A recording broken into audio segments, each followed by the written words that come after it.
गांव के बाहर एक घना जंगल था। उस जंगल के पास से जाने वाले लोग अक्सर एक खौफनाक औरत की चीख सुनते थे। कहते थे कि वह चुड़ैल थी जो गांव के पुराने कुएं में रहती थी। सालों पहले एक औरत की मौत उसी कुएं में हो गई थी और तब से वहां अजीब घटनाएं होने लगी थीं। एक बार गांव के दो दोस्त रमेश और सुरेश देर रात जंगल से होकर गुजर रहे थे। वे डरते हुए भी साहस करके चले जा रहे थे। अचानक उन्हें किसी औरत के रोने की आवाज सुनाई दी। आवाज इतनी दर्द भरी थी कि उनके रोंगटे खड़े हो गए। सुरेश ने कहा, रमेश, लगता है कोई मदद मांग रहा है, चलो देखते हैं। रमेश ने उसे मना किया, नहीं, ये जंगल में रात के समय आवाजें सुनाई देना आम बात है, हमें बिना रुके आगे बढ़ना चाहिए। लेकिन सुरेश नहीं माना और आवाज की दिशा में चल पड़ा।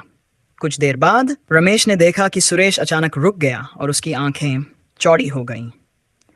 जब रमेश ने पीछे मुड़कर देखा तो उसकी सांसें थम गईं।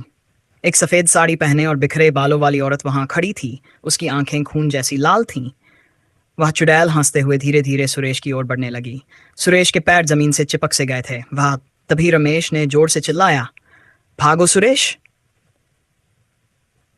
किसी तरह सुरेश होश में आया और दोनों ने अपनी जान बचाकर वहां से भागने की कोशिश की, लेकिन चुड़ैल उनकी पीछे पड़ गई। वह हवा में उड़ते हुए उनके नजदीक आती जा रही थी। वे दोनों पूरी ताकत से भागे और किसी तरह गांव में पहुंचकर अपनी जान बचाई। इसके बाद गांव के बुजुर्गों ने कहा कि वह चुड़ैल उस कुएं के पास लोगों को फंसाती है जो रात को वहां से गुजरते हैं। तब से किसी ने भी उस रास्ते से रात में जाने की हिम्मत नहीं की। कहते हैं, आज भी उस जंगल में चुड़ैल की चीखें गूंजती हैं।